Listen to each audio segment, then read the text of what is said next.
Hello, this is James Barkell and you are listening to the Coach Doctor podcast. In this week's episode, I talk with Melbourne Rebels Super W head coach Alana Thomas. After having a successful playing career with New South Wales Country and the Australian Wallaroos, Alana then moved into coaching.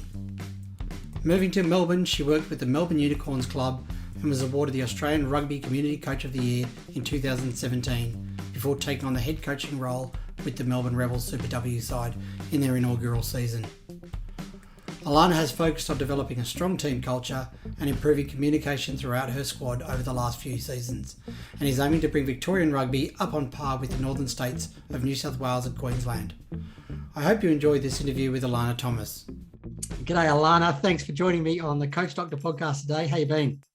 Yeah, been well. Thanks for having me, James. I'm really looking forward to talk some rugby. No, I really appreciate it. Thanks so much for coming on.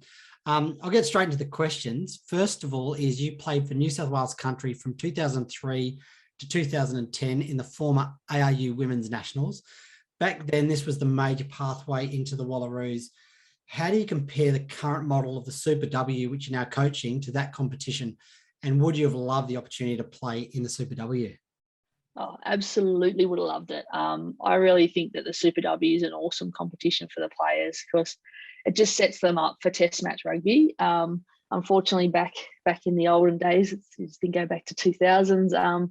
We were playing a week-long tournament and playing games that were 20-minute halves. So and you're playing two games and on one day, and then a 30-minute half game on other days, and then your final sort of game was a 40-minute half sort of game. So I think, this is a great format. They get a full preseason. They've got resources. They've got really good coaches.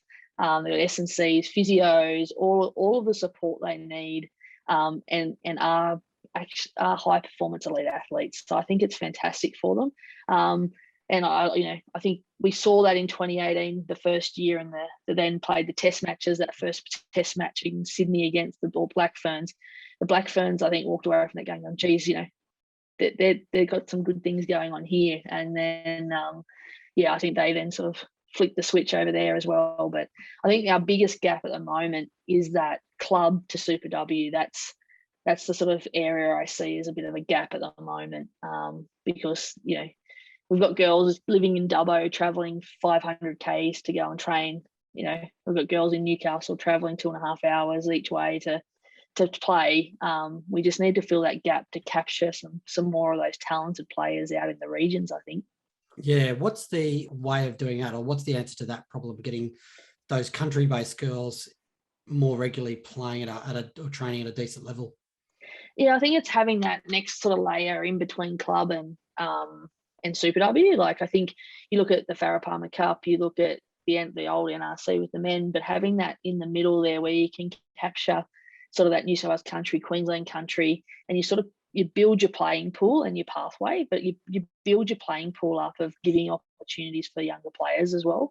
I think that's something that if we can work towards that and having that gap, and even if it's, we do under 18s and things like that, just captures a few more players that we may not know because they just don't get that opportunity. Living in Forbes when I was playing, it was, you'd be traveling to Sydney on weekends, and it's a tough ask. But then in Super W, we're training 3 to 4 times a week, so it's a big ask for kids, particularly young girls, to travel in away from home. So I think that's the area we need to plug. But the Super W, I think, will only go from strength to strength.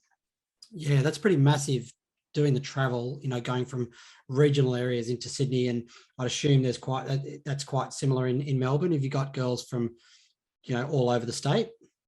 I don't have many from out in the regions, but because we do have to travel, some girls have to travel from the southeast to where we trained over just on the other side of the West Gate.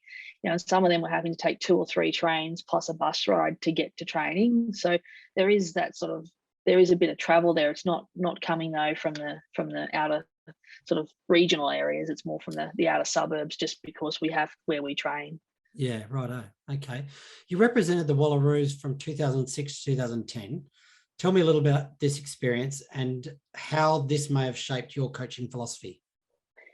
Yeah, look, I think any coach that you have, whether watching a coach or playing definitely has an influence, and you do take things away from it.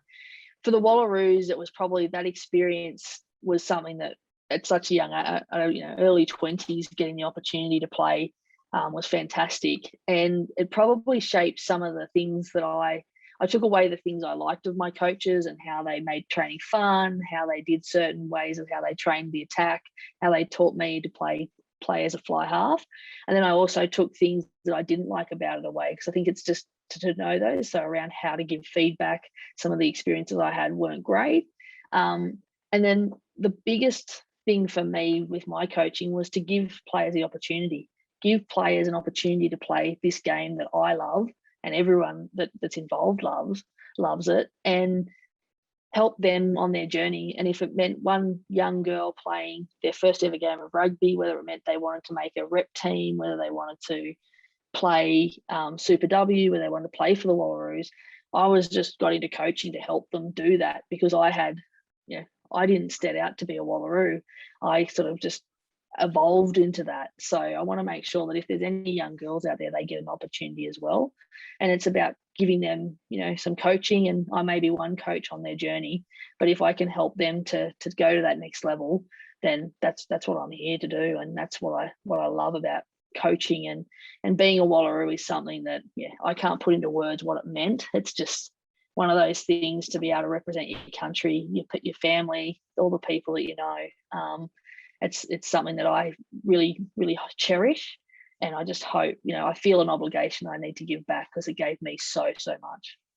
Yeah, thank you. Thank you. One of the things you mentioned there was you talked about feedback. As a coach, do you find differences in the way that, I guess, female athletes compared to male athletes receive feedback or want feedback provided?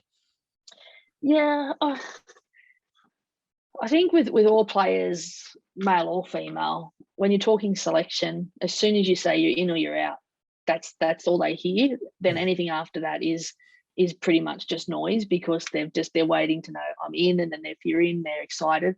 If they're out, they're disappointed. So I think the one thing is to note is when you're having that feedback that you may have to either go back and cover back off on it again, because they may not have taken it all on. And I also think it's the way you deliver, not the way you deliver it, but how you go about delivering it, and knowing your athletes. I think every athlete is different. So knowing some people will want it up front and want it right between the eyes. Others, you need to have that conversation, and give them some feedback, give them some positive things they're doing, but also give them the areas that they need to work on, and maybe giving them some goals to work on in the next week's training session, on how to achieve that. I think is the key thing that I try to do. Am I perfect at it? No, I'm not. There's still tough conversations to have, and I try and make a point of those conversations being face to face rather than over the phone. And I make a point of always telling the players that have missed out first. You need to give them your attention first, and then the players that get selected. Yeah, really good point. From me personally, and I think a lot of coaches would probably agree, that feedback, and especially around selections, is one of the hardest aspects of coaching.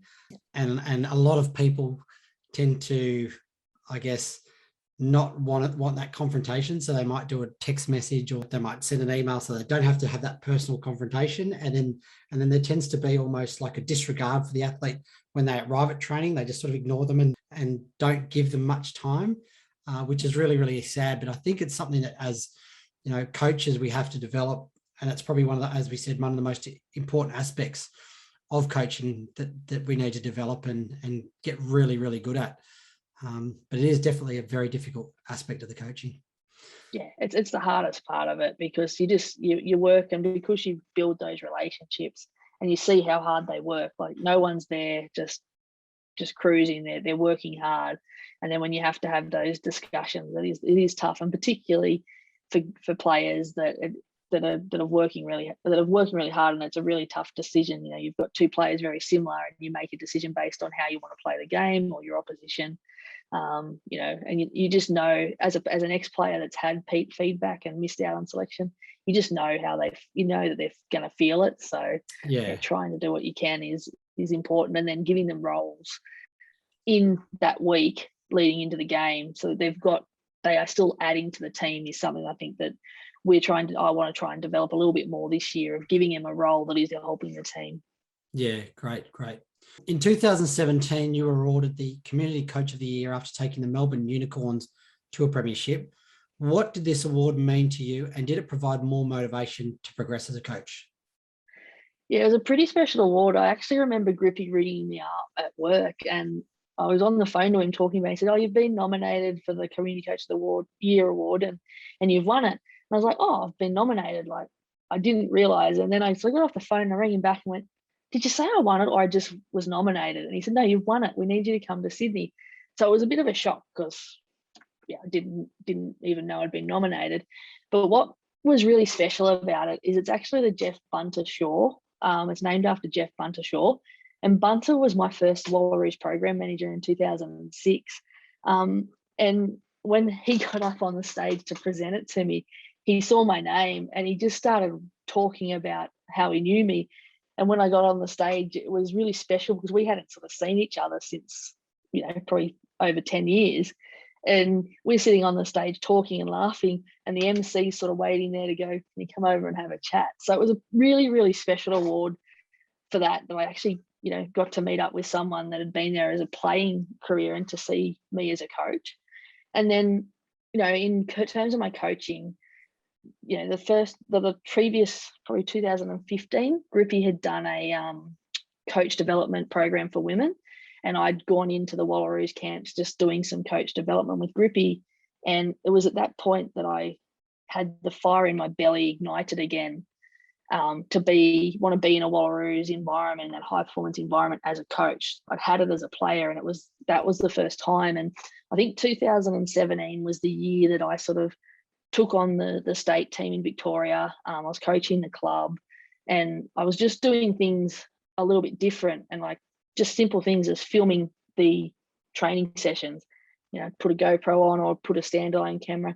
My partner would film all of our women's games because, unlike some of the Shoot Shield first grades and Hospital Cups and Dual Shield, women didn't get filmed. So I'd film games and I'd be doing feedback and video clips and helping the players.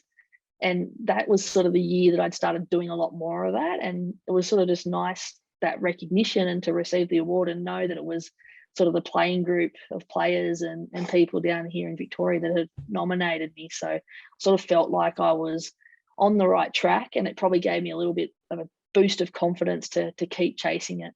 Yeah, awesome. That's fantastic. I guess the relationship you had on the day with Bunter in terms of him presenting the award to you as well. Wow. Yeah. I understand your Melbourne Rebels team came up with the phrase or the slogan, "A rebel like her." Tell me a little bit about how this came about and what it means to the group. Yeah, it sort of just took off. In 2019, I looked at our season and took on some feedback from the players just around building our culture and our relationships. We sort of had really focused on the technical and tactical side of things and bringing our knowledge gap up. But it was really evident at the end of 2019 that we needed to really focus back in on that team culture. And we basically started 2020 campaign, and we basically had a couple of girls that were sort of really savvy on social media, and they put Rebel Like Her together, and we went into our sort of team camp where we were talking about setting up our culture, talking about what we wanted to be known, what was something that we could really sort of come up with as that sort of purpose. And a Rebel Like Her just fitted so well, because it was inward facing to us as a team, but also outward facing to supporters. And you sort of sit there training, and each week you could look back and say, I really want to be I want to be a rebel like Mel Carla, because she works so hard on the training field, in games, and she doesn't talk a lot, but when she talks with purpose. And you could sort of see that sort of evolving in the team. And then it was outward facing to our supporters, that little boys and girls could be watching and say, I want to be a rebel like Georgia Cormick. I want to be a rebel like Ashley Masters. And it sort of brought on its whole its own self. And it's now, we've got the social media, we've got young boys and girls engaging in it. It's a real sort of that sisterhood of underlying that everything we do is for each other. We work when no one else is working because we want to make sure that we're the best rebel we can be and that others will want to be a rebel like her. So it's really grown, and it's been great to engage with sort of different supporter groups and getting on with little boys and little girls. We've had competitions and things like that throughout it. So it's really taken on a sort of life of its own, but it still always resonates with the players. Yeah, well, do you think the men's men's Super Rugby Rebels team could learn anything off that, or have they learned anything off what you guys have done? I think so. I think what we're actually still going to keep rebel like her, but the men have got a sort of, I suppose, that culture of love. They talk about love a lot, and it's sort of similar. It's to the rebel like her, and it's about we love what we do it, and we love being around with each other. And we're Melbourne, we're different. We're not the big thriving rugby sort of state like other states. So we love what we do it our way, and we'll be unique and sort of live, love, and be Melbourne. So I think the men, particularly with footy, he's been driving that for the last couple of years. And I think the rebel like her sort of, I suppose, is very similar to that love that they use. And I think this year in particular, we've now fall under the Rebels high performance and rugby department. So we'll probably take on a lot more of that culture piece with the Rebels men and sort of share that as well. Yeah, nice. I guess one of the questions I had around that phrase or that slogan is a lot of coaches who theme seasons tend to use these slogans or phrases to make a connection early in the season. It's often like a big driver in the preseason, but then it tends to be forgotten over time. So how is this phrase used on a day-to-day basis to drive culture within the group? I think still definitely the rebel like her, like being out at the end of a training week to say, want to see, I'd love to see or B, depending if it was a player or a coach, saying a rebel like, Ashley Masters, or a rebel like Willa Rowland, who's worked hard this week. That sort of language, but there's language underneath that sort of underpinned it in terms of keeping everything above the line, being positive in everything we did, being competitive in everything that we do on the field, keeping each other accountable on the field and off the field through recovery, whether it be recovery, nutrition, etc. So there was other things in under there that underpinned it. And it's just, again, building that into our training language. So, talking about being competitive and being accountable, or being competitive in every drill that we do that we're about to start, whether it's a game, whether it's a skill, trying to keep those words going. And then I think it comes back into whether you're theming your names and your sessions and always tying them back into what that rebel like her stood for is the key one. And this year with love, which we'll take on, is there's a lot of things in that love that we can take on about selflessness, being prepared, and that becomes the language that we'll use throughout our sort of season. And then it's underpinned by probably 3 or 4 other little phrases that, again, links into our game plan. Yeah, nice. So I think it's really key to keep linking it back to your game plan if you can. Yeah. And that's where I think most coaches that start off at the start of the season, they haven't linked it into their game plan or their way they're going to play into their language of how they coach it. That's probably where, and I've been conscious that I've done that too, where we've started, but then the game plan language is totally different and we haven't been able to bring them across. Yeah, it's very easy to, I guess, get into that early on and then accidentally start to neglect it, and then as you get towards the middle of the season, think, everything we'd sort of put in place in the preseason around our culture and our team phrase, or what makes us as a team, gets sort of forgotten, and we tend to just get into the rigors of it's Tuesday night training or whatever. So yeah, it's really good that you've been able to identify that and develop that and keep that going like long term, I guess. The next question, I think it sort of grows from that.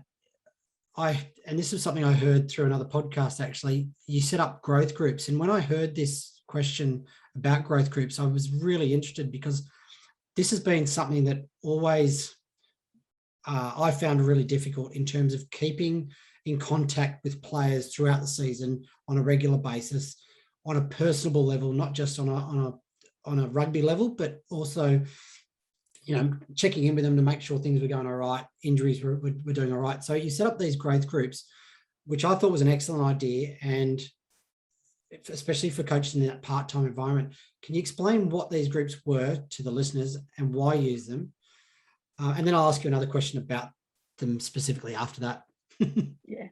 So it came back after the 2019 season where we just had done our survey, and the feedback was about connection. And again, as a head coach with 30 to 35 players plus your staff, you're not going. And when we work full time and then we coach as on a volunteer sort of basis, it's very hard to have that time to get around everyone. And I was sitting down with our program manager, Nick Henderson, actually, and saying, look, I really want to improve this. I've got some ideas. How can we do it? And he'd been using them with the academy as well. And I sort of took it and went, how can this work with the players? So we basically just set them up, and basically each coach has sort of 5 to 8 players, depending on how many coaches we've got, how many support staff. I usually leave the sort of manager and physio, if we have enough coaches, out, because they are usually quite busy with connecting with everyone anyway. But each coach would have 5 to 8 players, and their responsibility was to sort of check in with them, create that connection, and allow us to keep across all of the players so that no one sort of slipped through the net. And they had their own. We either used a messenger group or a WhatsApp group. So again, you had your own little chats. And what it was really cool was it started to morph into its own little self, because it wasn't just about the connection and the check-in, but all of a sudden it became fun. We used it in competitions. My group gave us, we gave each of the groups gave themselves a name. Like my group for the first year was Alana's Llamas, because it just rhymed with Alana. And so then I got all of the girls for Christmas llama socks. So we went to training. Some days we'd say, okay, this Saturday, all in our llama socks, turn up to training. Great socks. Oh, you've got those socks too. And then everyone's like, you've all got the same socks. And so it started to give a life to itself. And then we'd go and have like bonding days, or, off training, and you'd get in your growth groups and you'd have little competitions. So that's sort of, it just morphed into that. But it really brought the group together, and it helped players and coaches connect and build relationships, and made sure that we covered all of the groups. Yeah, when I heard that, I thought it was a fantastic idea, really, really good idea. I wanted to know a little bit more about it. How do you set the groups up? Were they randomly assigned? Were they in positional groups? And how did you choose a coach? Would it be like a forwards coach was with forwards, or was it just, again, mixed up? Yeah, so try and mix it up. So obviously we had a forwards coach. I try and put as many backs in that group as possible, and a few forwards, because the forwards coach would have that natural connection with the forwards because of all the unit work they do. So I'd predominantly try and put backs into that group with maybe 1 or 2 forwards. Also tried to split them up positionally as well, and tried to split them up from clubs. So I didn't want all the players from the same club together, and I wanted to sort of split them up so they had to get to know different players from different teams and different positions, and away from their friends. So again, it just gave a deeper connection for the team, that they got to know people that they weren't already well known to. So we sort of did that, and then again, it sort of took on its own sort of meaning. And yeah, I think the coaches liked it, because again, it gave them a cross section of players to connect with. Yeah, I've definitely been involved in sides where, maybe as a backs coach, I haven't had that much involvement with the forwards, and I haven't really developed, relationships with the forwards as well as I've developed with the backs. And so, yeah, I think it's a really good idea, and I like the way that you, put mixed forwards and backs. You made sure players were in those groups that weren't from the same clubs. Really, really, really good idea. No, and I'm probably going to use that from you guys. So thank you.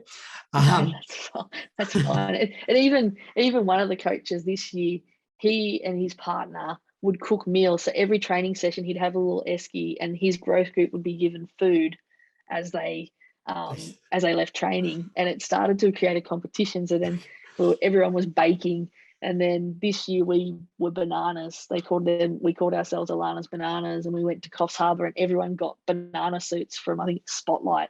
We went out for dinner and we all wore our banana suits and everyone's gone, what are you doing? I said, this is our growth group. And again, just some fun that you can have a laugh at yourself and enjoy yourself. And I think from a head coach point of view, it's good that you can sort of show and have some fun with the players as well. Yeah, it's awesome. It's awesome. Alana, rugby in Australia has a very diverse playing group in terms of race, religion, sexuality. As a coach, how do you manage such a diverse group of athletes? Yeah, we're very diverse, and I think it's similar to, like, obviously in a workplace we've got such a diversity across Australia and our nation, and in terms of team stuff, it's about I always say it's about getting to know everyone and their background. And this year we actually did a culture night, so where we actually said we're not training tonight, we're just doing about culture, and we basically got everyone to bring some food from their culture to share with everyone. We then got everyone to bring an item that meant something to them, and a lot of people brought things around their culture. And then we had to do, a performance or a song or something that would show what the culture meant to them. And that was one of, I think, the funnest nights that we had in our 2021 sort of program. We had a couple of Fijian girls. We had some Maori girls that were talking about using Maori language and educating on that. We had some Irish girls. We had Samoans. We had a whole wide range of cultures, and we got to showcase and share that. And I think a couple of the Aussie girls just said, "Wow, how good is this? Like, we don't have a culture." And I said, "We don't. We do have culture. We had a couple of Indigenous girls there as well, but from that sort of British sort of background, ancestral, I said, we have so much culture because we embrace everyone's culture." And the girls just absolutely loved it. We got some great photos from it, and it's something that I want to continue to build on. But it really, coming back to your question, it's really about getting to know your athletes and sharing and bringing those cultures out and showing what everyone is and who they are, and it sort of brings that connection back to the team as well. And again, people probably don't know everything about each culture, so it's nice to sort of learn a little bit about them. And I think one of our Fijian girls has talked about teaching us a hymn, and things like that. So that's something that's really exciting, that we can share that and embrace it as a team. Yeah, I find when a lot of the Polynesian athletes have very good singing voices, and if they want to sing a hymn or sing something from their culture, I know a lot of the people like myself find it really difficult because I'm a terrible singer, and getting involved in that, I just sort of like, I hope they're not listening to how bad I am. Yeah. So no, it's actually really, I really enjoy that aspect of rugby in terms of the diversity. It's really good, really good. Yeah. On a personal level, coaching attack and defense is an area that you've identified as a strength for yourself. For any developing or younger coaches who may be listening, what are some ways that you coach these areas of the game? Well, I've changed across my coaching career. I used to be really structured and really closed in my drills, and would have a real structure of start slow, core skills, close drills, and then finish with your open sort of game or something like that. And then I flipped it on its head after I did a couple of courses and did some development work through World Rugby, and started going to more unstructured chaos games, which did my head in to start with because it was messy. It was like, what are we doing? But what it was teaching the players was they were learning on the run, and they were building that, I suppose, in the brain, those neural pathways of how to deal with things under pressure and under time pressure as well. And it sort of started I started to see it happening in games where they weren't flustered because they were actually finding the game slower than what they were training at. So I think it's about experimenting with things, trying new things, doing, I always would go and look at different training sessions, see how other coaches were doing things, but just having a backing yourself to try things is probably the big thing that I took out of that, and not thinking that, you know, one box fits all. And yeah, the main thing I try and do is have games, have fun, and always bringing it back to how we want to play the game and putting it in a game context. And, you know, the games, you know, you don't have to play full field. You don't have to have 15 on 15, because not all coaches or all, you know, club training, very rarely will we have 15 on 15 at sort of club land. So it's about, you know, getting creative in how I coach it and trying to make it as game realistic as I can. And so that's what I'm doing my level 4 paper on, is training the game. Okay. So how we train to maximize every training session that relates as much back to a game.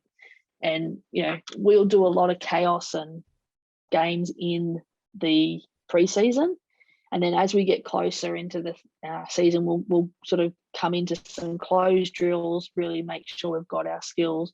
And then the week of a game, you want to be get the confidence up. So that's where I see a lot of block training, where we do that. So they get in the feel of the ball, because you've done all of the chaos training and random training early. It's just making them feel good as you get to the back end of a week. So it's sort of, I think it's a skill act term. I can't remember off the top of my head, but you basically see your chaos at training is random, and then the retention in game is high. Whereas if you do your block skills, it looks neat and execution's good, but in a game it drops off because the game's not perfect. It's random. Yeah. It's funny you say that, because my background in academics is skill acquisition. So you probably thinking of the term contextual interference. Is that what you're? That's it. Yeah. So yeah, I'm a really big believer as well, and it's like music to my ears hearing you talk this way. You know, training chaos using games as much as you can, because I try and do very similar sort of training. I gave myself a bit of a target when I was coaching sevens to basically coach the whole season with just games, and to see how it would go, to see if it would develop skills. And as you said, it does look messy, and there's a lot more mistakes, especially early on. But I think, as you said, the retention, or the long-term retention from having a lot of randomization, a lot of variability in practice, and having that chaotic sort of aspect to your training, has a really good long-term impact. It doesn't look organized, it doesn't look structured, and to someone who's coming in to watch a session, they look at that and go, oh gee, that's a terrible coach, because we're so tuned into believing that it has to look structured, it has to look well drilled, no mistakes.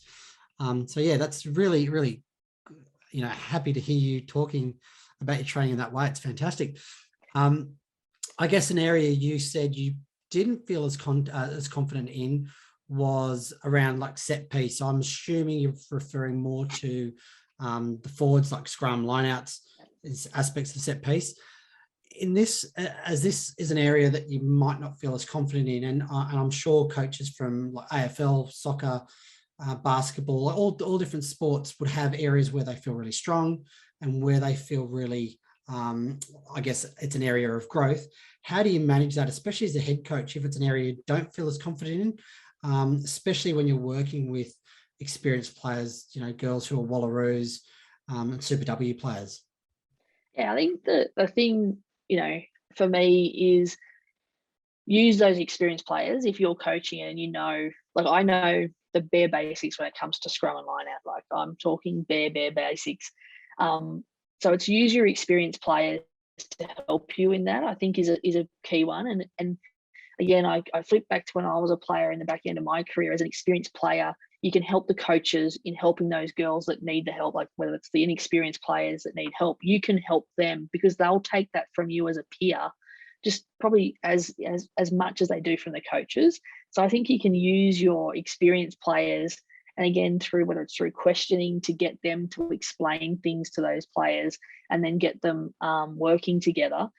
But again, for me, I know it's a blind spot in terms of the forwards, or it's a gap in my coaching. So it's about, I sort of go and look for some of those reputable coaches that are out there and look at what they're doing. With social media these days, everyone, you've got some great content. You've also got some not so great content. We've got great content from some providers on social media, or it's on Instagram. People have YouTube channels, but going to reputable people and watching what they're doing and watching videos and developing that skill myself to say, okay, what are we looking for here in terms of scrum shape? What are some of the cues? So looking, for me, I actually went and bought I think it was Sam Needs. I think he's got a Scrum sort of social media page. I think Scrum Strong, and I got his little book and started reading. Like, it was a little book just on scrums, and to help me understand it, so I could help the players and give me some knowledge. And then, talking to my forwards coach, talking to other coaches, and just going and watching training sessions. Because I think, everyone's going to have their niche, but I think to challenge yourself, say to our players, we want to challenge you out of your comfort zone. So as a coach, I need to also show that I'm doing the same thing by going and getting out of my comfort zone and talking with the forwards and trying to learn about sort of the technique and things like that. Yeah. So as a coach, it's okay to be vulnerable even in front of your players, and they know that, it's okay for you to not know everything, and know that you're, like, I guess, see you going out and learning and trying to develop as well. So yeah, awesome. The next question I had was around the, I think it was the World Rugby High Performance Program that you did in Stellenbosch. Do you want to tell me a little bit about that in terms of, first of all, how you were invited to it, what it involved, and maybe a little bit, I've just interviewed a professor from Stellenbosch University, and it sounds like a pretty interesting place. So I'd love to hear a little bit about the town as well. Yeah. So, back in 2019, World Rugby had been working on their women's strategy for about, I think, a couple of years, 2 years. And basically out of that strategy came that they wanted to do some more female coaching based programs, just like they'd been doing for, I suppose, men. It wasn't specifically for men, but it was mainly for men. And they usually have high performance camps in Stellenbosch and I think Denver are their two sort of locations.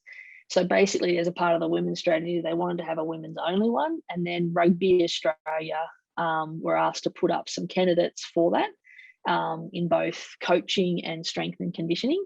And so myself and Alana Virtue got an opportunity, and officiating as well. We got the coaching opportunities, and then there was two strength and conditioning coaches and one referee. So that sort of was how it came about, is that World Rugby's strategy was starting to kick off. And we basically went over to South Africa for a week and had a week-long sort of camp with all of the coaches, S&C match officials together, and got some really good, quality lecturers. We had Scott Wisemantle, who's now the Wallabies attack coach. He was the England attack coach when we were over there. David Hadfield from over in New Zealand, who's fantastic in terms of mental skills and the mental side of the game and how to coach and things like that. So we got that opportunity to go over there with them, do, I think it was 3 or 4 days of just constant sort of different sort of lectures and exposure to coaching. We then got to coach. So we got to take what we learned and coach the Western Province. I think under 17s or under 16s boys were there, so we got to coach them in little groups.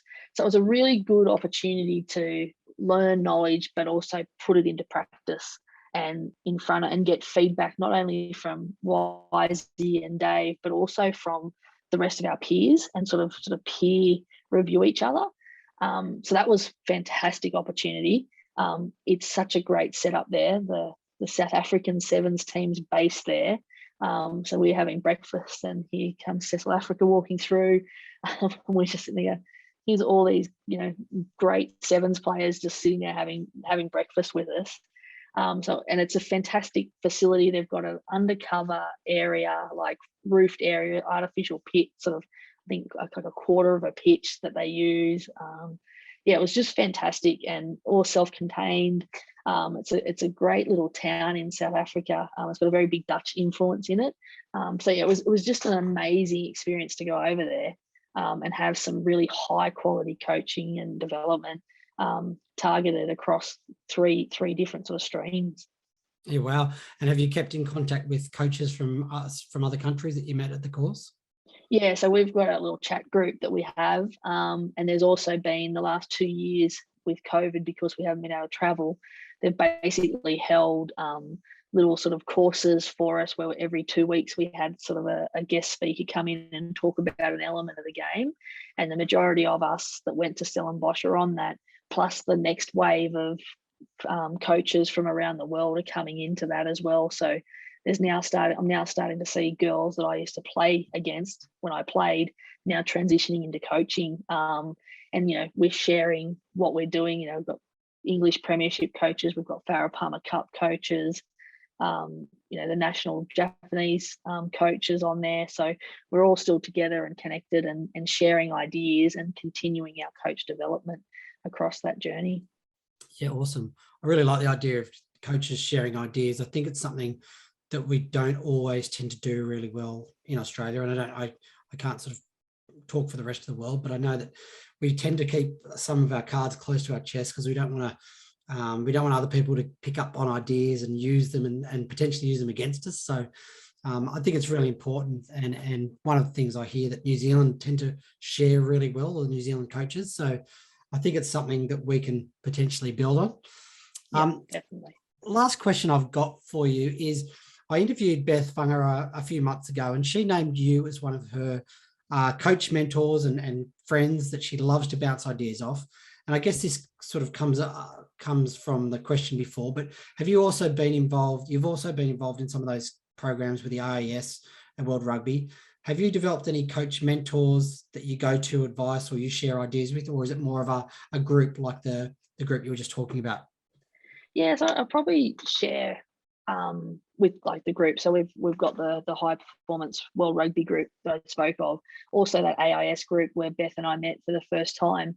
We are still connected and share ideas. So we've got coaches from all different sports. I've got gold medalist players that are now coaches, AFLW winning, premiership winning coaches. So those groups are great to share and bounce ideas off. In terms of like one coach that I do probably go to and talk more around the management of players and programs is Simone McInnes. So I work at the Victorian Institute of Sport as my day job, and Simone's the netball, the Vixens coach, the Melbourne Vixens netball coach.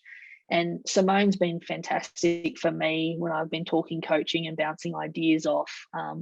We often cross paths in the stairwell and we'll end up talking for 20 minutes, half an hour, just talking coaching and what's happening in my coaching world, what's she up to, and just talking and sharing ideas and asking questions.